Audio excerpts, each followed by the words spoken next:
ओम नमो भगवते वासुदेवाय। श्रीमद् भगवत महापुराण चतुर्थ स्कंद, पहला अध्याय।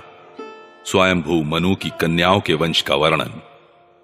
श्री मैत्री जी कहते हैं, विदुर जी, स्वयंभू मनु के महारानी शतरूपा से प्रियव्रत और उत्तानपाद इन दो पुत्रों के सिवा 3 कन्याएं भी हुई थीं। वे आकूति, देवहूति और प्रसूति नाम से विख्यात थीं। आकूति का यद्यपि उसके भाई थे, तो भी महारानी शतरूपा की अनुमति से उन्होंने रुचि प्रजापति के साथ पुत्रिका धर्म के अनुसार विवाह किया। प्रजापति रुचि भगवान के अनन्य चिंतन के कारण ब्रह्म तेज से संपन्न थे। उन्होंने आकूति के गर्भ से एक पुरुष और स्त्री का जोड़ा उत्पन्न किया। उनमें जो पुरुष था वह साक्षात यज्ञ स्वरूप रूपधारी भगवान विष्णु थे, और जो स्त्री थी वह भगवान से कभी अलग न होने वाली लक्ष्मी जी की अंश स्वरूपा दक्षिणा थी। मनु जी अपनी पुत्री आकूति के उस परम तेजस्वी पुत्र को बड़ी प्रसन्नता से अपने घर ले आए और दक्षिणा को रुचि प्रजापति ने अपने पास रखा। जब दक्षिणा विवाह के योग्य हुई तो उसने यज्ञ भगवान को ही पति रूप में प्राप्त करने की इच्छा की। तब भगवान यज्ञ पुरुष ने उससे विवाह किया। इससे दक्षिणा को बड़ा संतोष हुआ। भगवान ने प्रसन्न होकर उससे 12 पुत्र उत्पन्न किए। उनके नाम हैं तोष, प्रतोष, संतोष, भद्र, शांति, ईडस्पति, इद्म, कवि, विभु, स्वहन, सुदेव और रोचन। ये ही स्वयंभू मनवंतर में तुषित नाम के देवता हुए। उस मनवंतर में मरीचि आदि सप्त ऋषि थे। भगवान यज्ञ ही देवताओं के अधीश्वर इंद्र थे और महान प्रभावशाली प्रियव्रत एवं उत्तानपाद मनु पुत्र थे। वह मनवंतर उन्हीं दोनों के बेटों, पोतों और दौहित्रों के वंश से छा गए। प्यारे विदुर जी, मनु जी ने अपनी दूसरी कन्या देवहूति कर्दम जी को ब्याही थी। उसके संबंध की प्रायः सभी बातें तुम मुझसे सुन चुके हो। भगवान मनु ने अपनी तीसरी कन्या प्रसूति का विवाह ब्रह्मा जी के पुत्र दक्ष प्रजापति से किया था। उसकी विशाल वंश परंपरा तो सारी त्रिलोकी में फैली हुई थी। मैं कर्दम जी की 9 कन्याओं का, जो 9 ब्रह्म ऋषियों से ब्याही गई थी, पहले ही वर्णन कर चुका हूं। अब उनकी वंश परंपरा का वर्णन करता हूं, सुनो।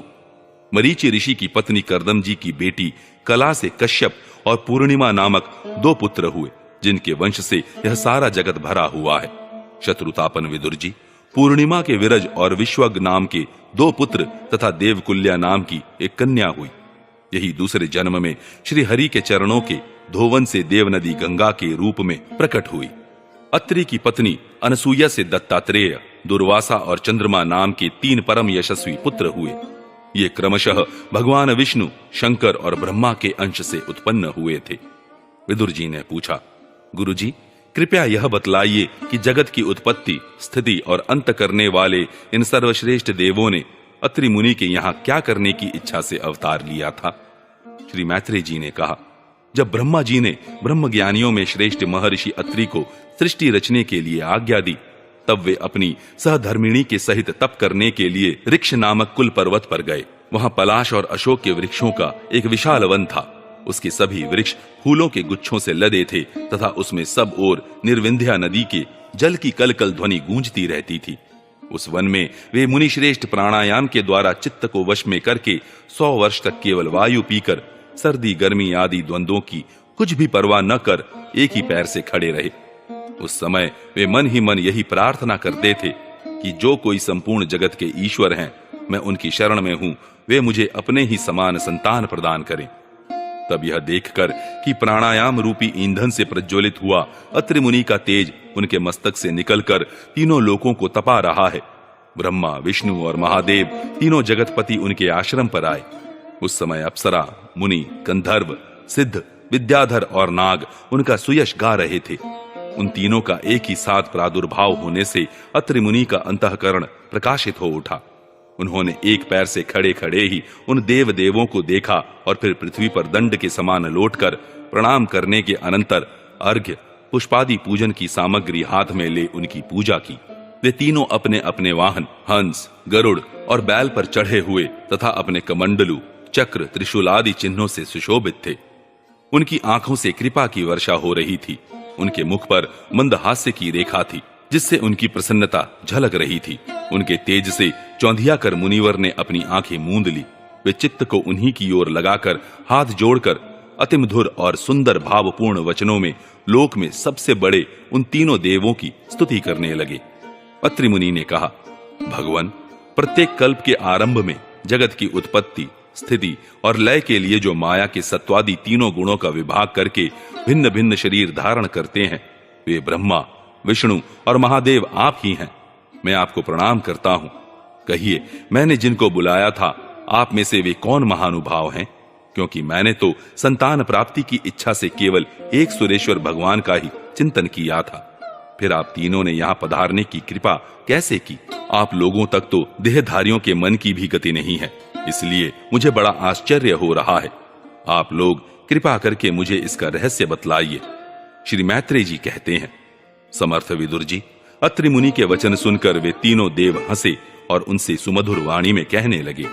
देवताओं ने कहा, ब्रह्मन, तुम सत्य संकल्प हो, अतः तुमने जैसा संकल्प किया था वही होना चाहिए। उससे विपरीत कैसे हो सकता है? तुम जिस जगदीश्वर का ध्यान करते थे वह हम तीनों ही हैं। प्रिय महर्षि, तुम्हारा कल्याण हो। तुम्हारे यहां हमारे ही अंश स्वरूप 3 जगत विख्यात पुत्र उत्पन्न होंगे और तुम्हारे सुंदर यश का विस्तार करेंगे। उन्हें इस प्रकार अभीष्ट वर देकर तथा पति पत्नी दोनों से भलीभांति पूजित होकर उनके देखते ही देखते वे तीनों सुरेश्वर अपने अपने लोकों को चले गए।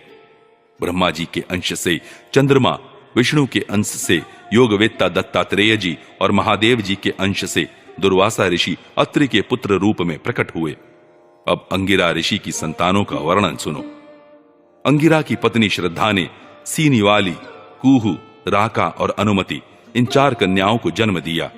इनके सिवा उनके साक्षात भगवान उत्थय जी और ब्रह्मनिष्ठ बृहस्पति जी ये 2 पुत्र भी हुए, जो स्वारोचिष मनवंतर में विख्यात हुए। पुलस्त्य जी के उनकी पत्नी हविर्भू से महर्षि अगस्त्य और महातपस्वी विश्रवा ये 2 पुत्र हुए। इनमें अगस्त्य जी दूसरे जन्म में जठराग्नि हुए। विश्रवा मुनि के ईडविडा के गर्भ से यक्षराज कुबेर का जन्म हुआ और उनकी दूसरी पत्नी केशिनी से रावण, कुंभकर्ण एवं विभीषण उत्पन्न हुए। महामते, महर्षि पुलह की स्त्री परम साध्वी गति से कर्मश्रेष्ठ, वरियान और सहिष्णु ये 3 पुत्र उत्पन्न हुए। इसी प्रकार क्रतु की पत्नी क्रिया ने ब्रह्म तेज से देदीप्यमान बाल खिल्यादि 60,000 ऋषियों को जन्म दिया। शत्रुतापन विदुर जी, वशिष्ठ जी की पत्नी ऊर्जा से चित्रकेतु आदि 7 विशुद्ध चित्त ब्रह्म ऋषियों का जन्म हुआ। उनके नाम चित्रकेतु, सुरोचि, विरजा, मित्र, उल्बण, वसुभृद्यान और द्युमान थे। इनके सिवा उनकी दूसरी पत्नी से शक्ति आदि और भी कई पुत्र हुए। अथर्वा मुनि की पत्नी चित्ती ने दयंग नामक एक तपोनिष्ठ पुत्र प्राप्त किया, जिसका दूसरा नाम अश्वशिरा भी था। अब भृगु के वंश का वर्णन सुनो। महाभाग भृगु जी ने अपनी भार्या ख्याति से धाता और विधाता नामक पुत्र तथा श्री नाम की एक भगवत परायणा कन्या उत्पन्न की। मेरु ऋषि ने अपनी आयति और नियति नाम की कन्याएं क्रमशः धाता और विधाता को ब्याही। उनसे उनके मृकंड और प्राण नामक पुत्र हुए। उनमें से मृकंड के मार्कंडेय और प्राण के मुनिवर वेदशिरा का जन्म हुआ। भृगु जी के एक कवि नामक पुत्र भी थे। उनके भगवान ऊष्णा हुए। विदुर जी, इन सब मुनीश्वरों ने भी संतान उत्पन्न करके सृष्टि का विस्तार किया। इस प्रकार मैंने तुम्हें यह कर्दम जी के दौहित्रों की संतान का वर्णन सुनाया। जो पुरुष इसे श्रद्धा पूर्वक सुनता है, उसके पापों को यह तत्काल नष्ट कर देता है। ब्रह्मा जी के पुत्र दक्ष प्रजापति ने मनुनंदिनी प्रसूति से विवाह किया। उससे उन्होंने सुंदर नेत्रों वाली 16 कन्याएं उत्पन्न की।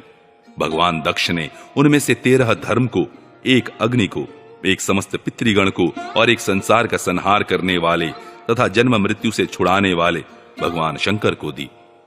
श्रद्धा, मैत्री, दया, शांति, तुष्टि, पुष्टि, क्रिया, उन्नति, बुद्धि, मेधा, तितिक्षा, ह्री और मूर्ति ये धर्म की पत्नियां हैं।